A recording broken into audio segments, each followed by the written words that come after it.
Welcome back to the Dershow. I certainly would like to see the Ukrainian army defeat the Russian aggressors, certainly defend the people of Mariupol and other cities from having civilian casualties inflicted on them. I support the Ukrainian armed forces and their heroic efforts to beat back the much larger Russian army. That's why when I turned on CNN and saw Jake Tapper, one of the few CNN talk show hosts I actually admire, along with Wolf Blitzer and a few others. Um, as you know, I'm suing CNN, so they're not my best friends. But in any event, when I saw Jake Tapper interview one of the commanders of the brigade that is defending Mariupol and other cities in the south east of the country, I was very pleased, and Tapper conducted, as usual, a very good interview. And then I noticed the following on the screen. This is the CNN interview.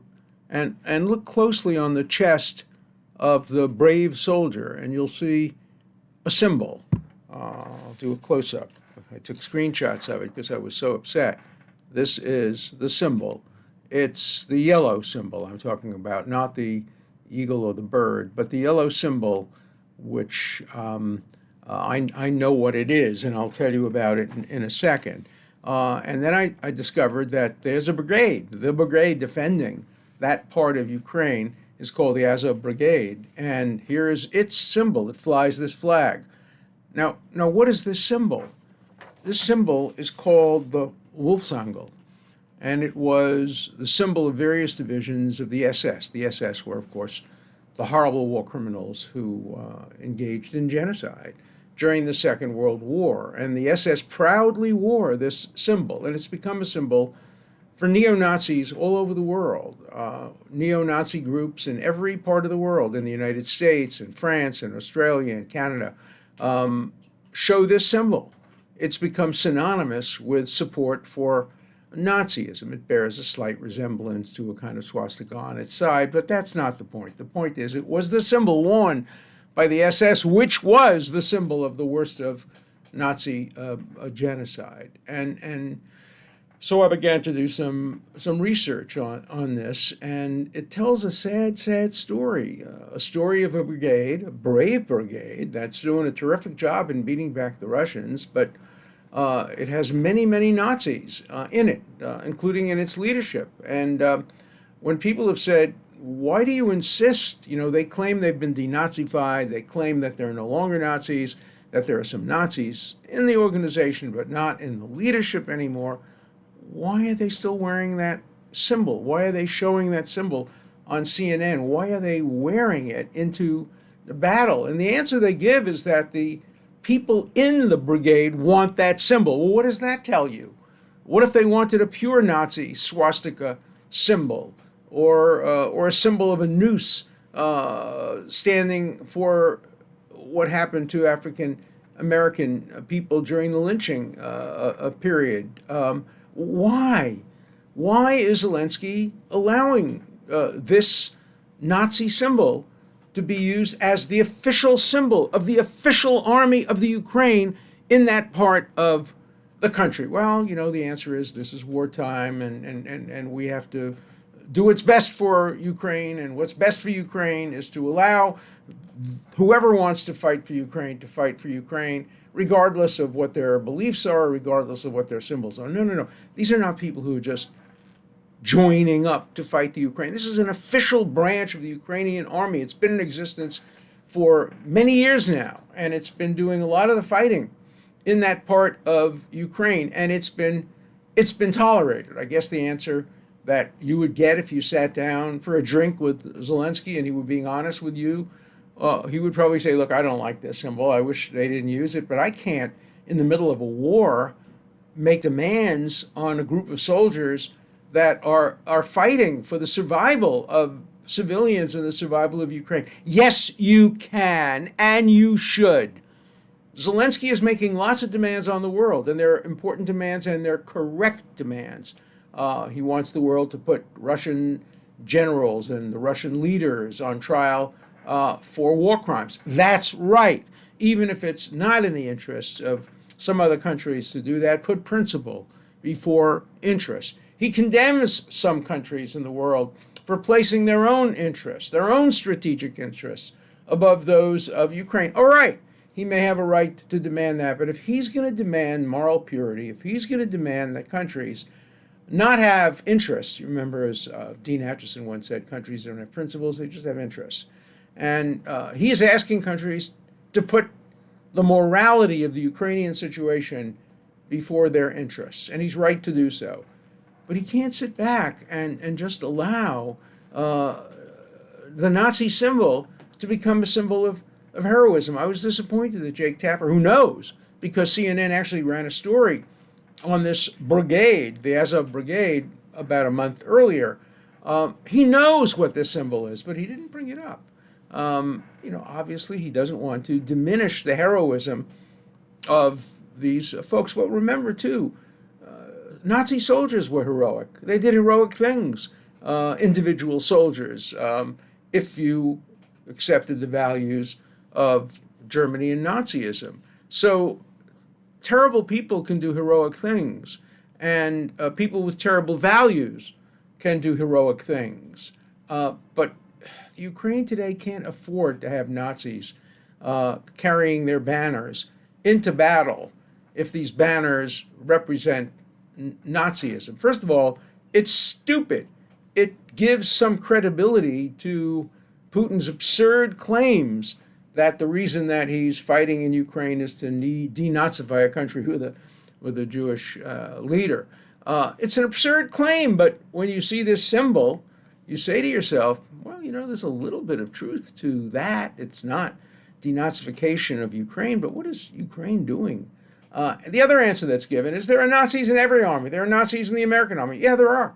There are Nazis in the French army. Yeah, there are. There are Nazis in the British army. Yeah, there are.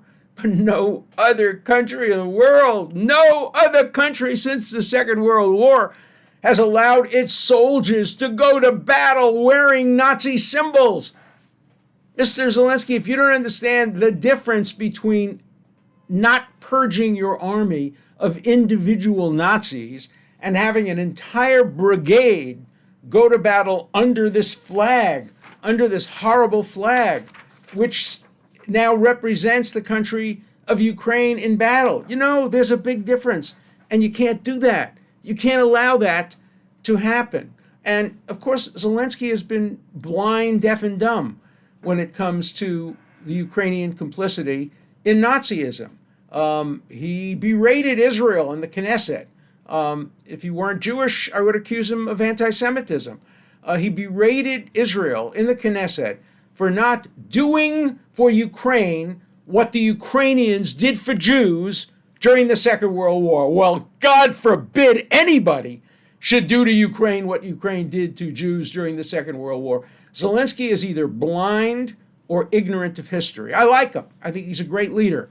But great leaders are flawed. And he's deeply flawed when it comes to the history of Nazism and Nazi support in Ukraine during the Second World War. We all talk about Babi Yar, the single greatest horror of the Second World War. 33,000 Jewish women, babies, children were lined up in front of pits in the Babi Yar area of a park right outside of Kiev. I've been there. I've shed tears there. I've seen the scene of the massacre. 33,000 of them in a short period of time were gunned down and murdered in cold blood. Some of them were alive when they were buried, and they tried to get out, and either they suffocated to death or they were shot. How do you think these 33,000 people got to Babi Yar? No, they didn't fly on magic carpets. No, they didn't take buses. No, they didn't walk. They were rounded up by the Ukrainian auxiliary police, Ukrainian nationalists, Ukrainian Nazis brought them to Babi Yar, turned them over to the Germans so that the Germans could line them up and kill them. Yes, there were a few handfuls of Ukrainians who were righteous Gentiles, who sacrificed their own lives and their own family to protect Jews. There were several hundred, maybe even a few thousand, who helped out in some way. But the vast, vast, and I could go for the whole rest of the half an hour saying vast, vast, vast, vast, vast, vast, majority of Ukrainians supported the Nazis, were complicit in the Nazi genocide of the Jews. Don't try to cover that up, President Zelensky. Don't try to rewrite history. You have said you want to see never again be something more than a cliche. Well, you can't say never again and have it more than a cliche when you're denying what happened. You have to say never again will Ukrainians be complicit in Nazi approaches and attacks on Jews and Romani and other innocent civilians. Who were the camp guards in Auschwitz? Who was Ivan the Terrible? All Ukrainians. Ukrainians were an implicit, explicit part of the Shoah, of the Holocaust, of the genocide. Without Ukrainian complicity, there wouldn't have been how many hundreds of thousands of Ukrainian Jews and Romani murdered in cold blood. Ukraine is not innocent. It is guilty. Many of the war criminals who were put on trial, and some of whom were imprisoned, weren't Ukrainians. As I said, whether it was Ivan the Terrible or any one of the many other terrible Ivans, and there were many terrible Ivans, they were Ukrainians. They were proud Ukrainians. And what do you think happened to them after the war? They were welcomed with open arms into Canada. You know, Trudeau recently said, oh, Canada has always welcomed immigrants and always welcomed refugees and always welcomed asylum seekers. Everybody should read a book by a guy named Irving Abella, a great historian. It's called Even One is Too Many. It's the Canadian story of how the minister of absorption would not allow a single Jew to escape Nazism and come to Canada. Even one is too many, he said on the floor of the Parliament. Even one is too many. Suddenly the war's over, and many Ukrainian Nazis trying to escape prosecution come to Canada, which needed farmers for the Midwest. And suddenly, one is too many changed into we'll take you. And indeed, there's some evidence that when Canadians went to try to get Ukrainian farmers to come to Canada, they were under explicit instructions, no Jews. Only Ukrainians who were Catholic or who were Eastern Orthodox. So Canada, too, was horribly, horribly implicated in the Holocaust, as was every other country in the world, practically.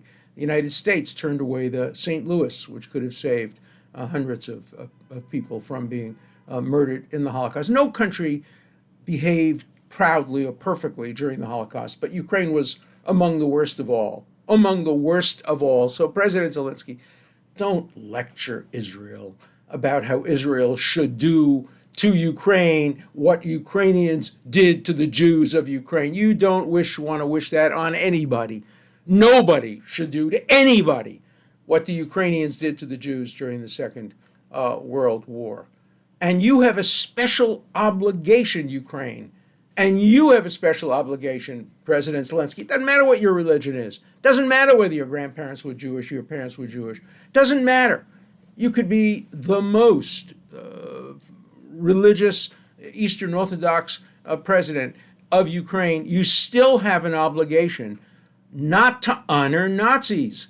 And I would say especially the Ukraine has a special obligation not to honor Nazis because of its Nazi history, because of its complicity with Nazism. Look, somebody asked me the other day whether I'm still teaching, and I said, no, I retired 7 years ago from Harvard after 50 years of teaching.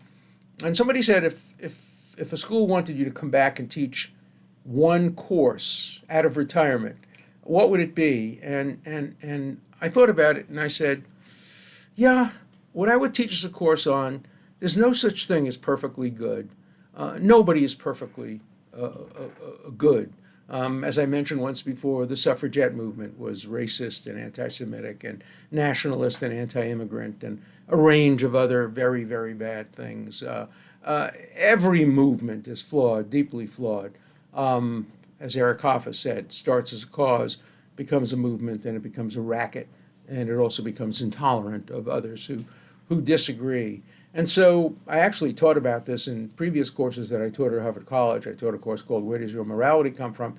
And I specialized in focusing on great people who did terrible things: Jefferson, Dostoevsky, Edison, you name it.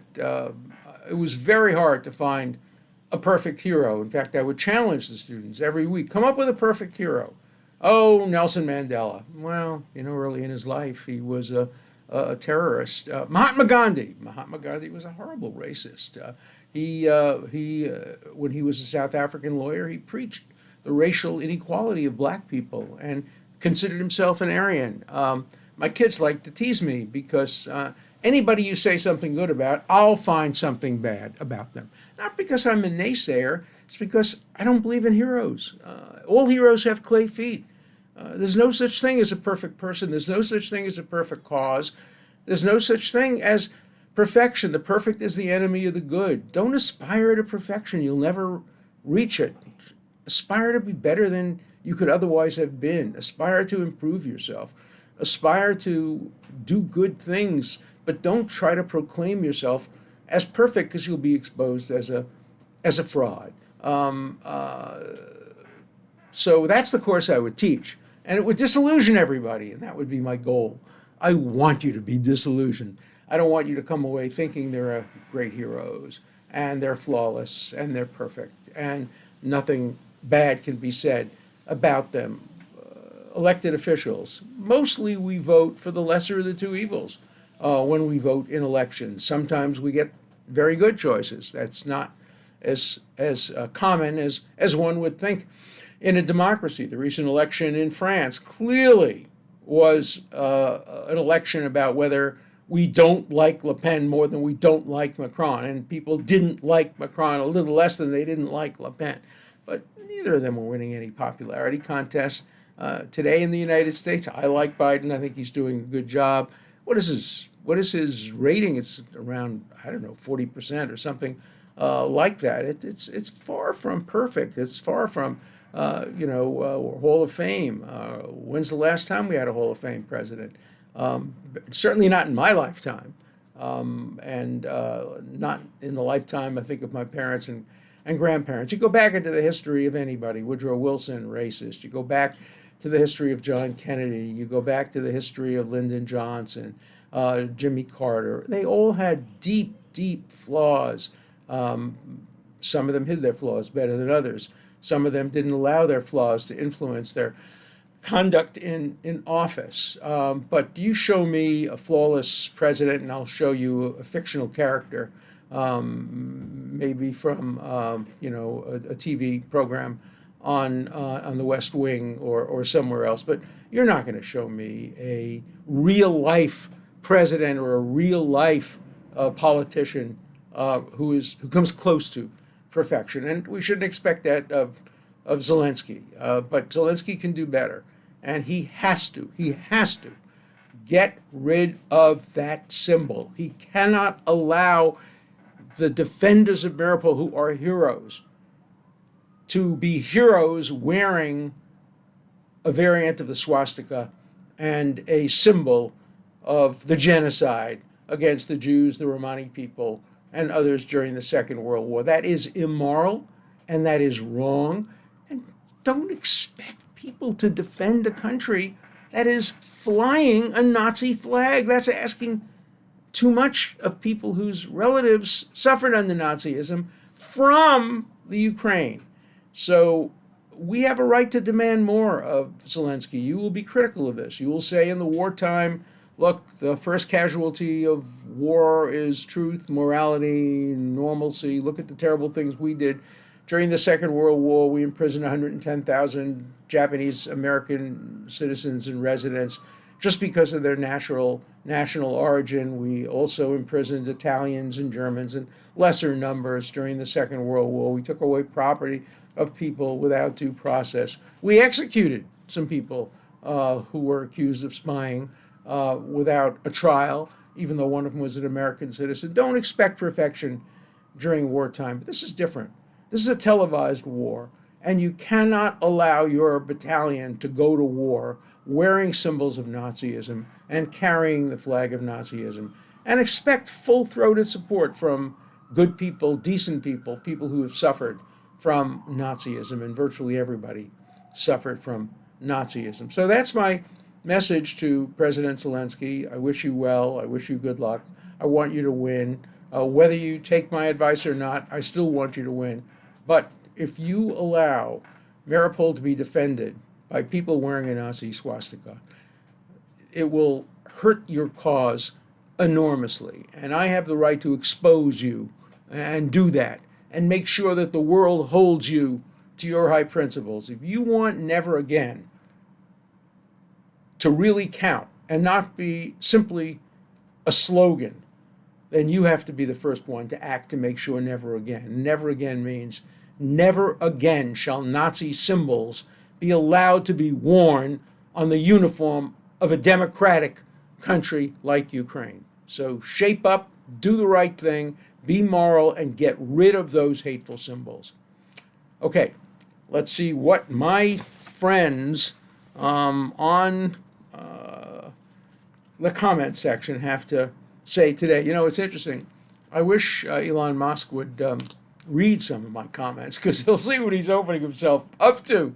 He'll see that, you know, the vast majority who comment about me on my comments, particularly the ones who make personal attacks on me, they haven't seen the podcast. They say so.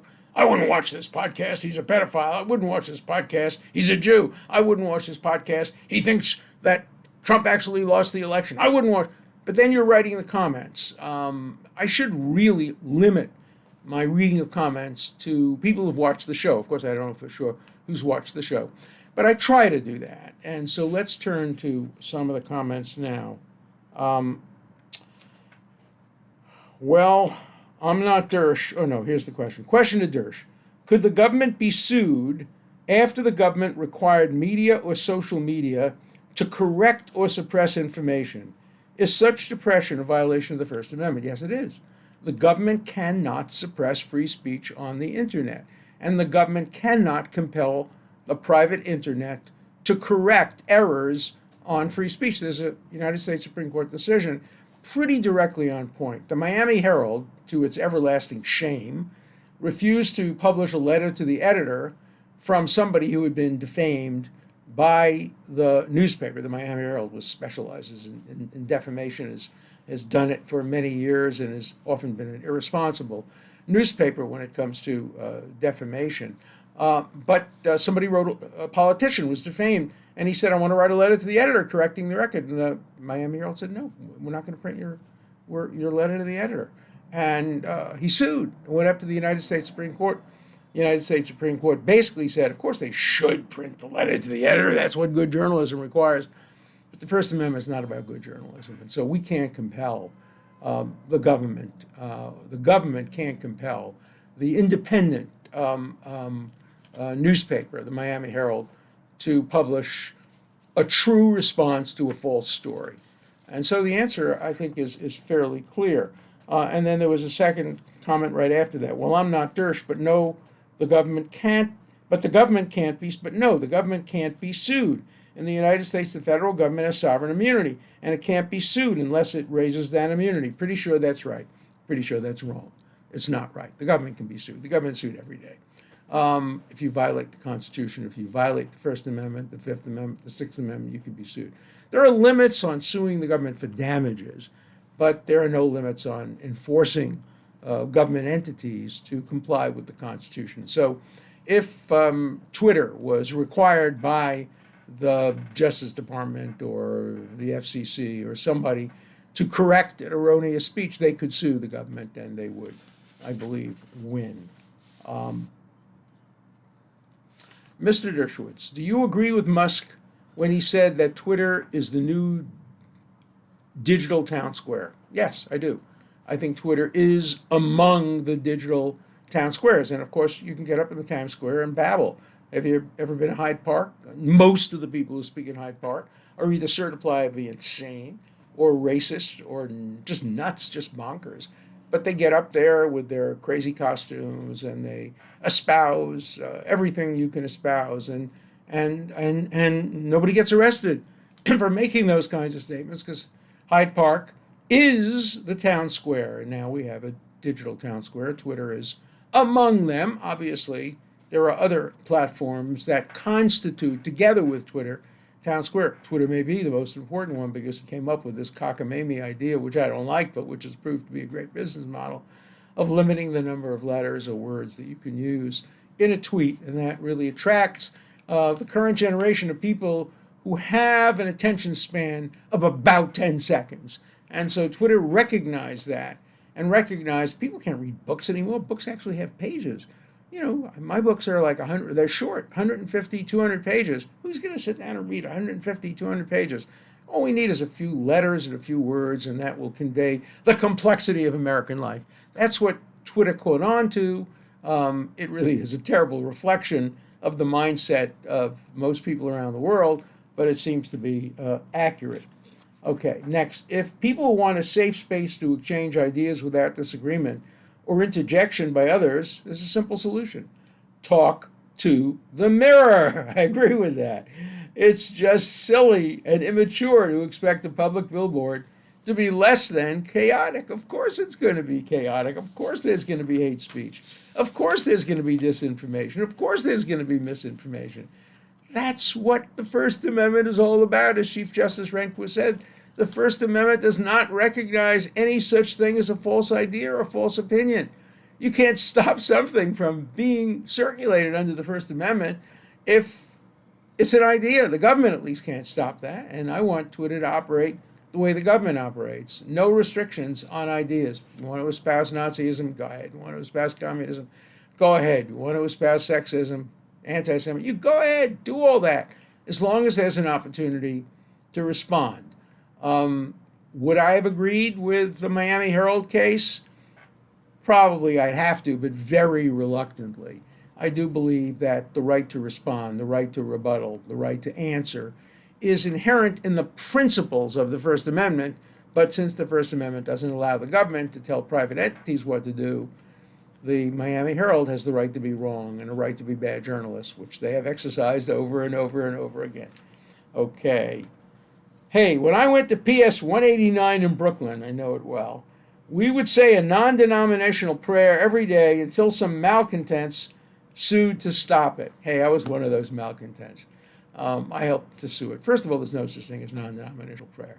If it's prayer, it's denominational. If it's prayer, you're praying to God. You are against atheists and agnostics and Buddhists and others. So the very concept of prayer is by its very nature denominational. In any event, when it's denominational, when they claim it's non-denominational, it's usually Protestant non-denominational. That is, it doesn't distinguish between Presbyterians and Episcopalians and Lutherans and Baptists. But we tried it in Massachusetts, and there were fights that broke out because even the Lord's Prayer or the Ten Commandments are different for Catholics, for Protestants, for Jews, certainly for Muslims.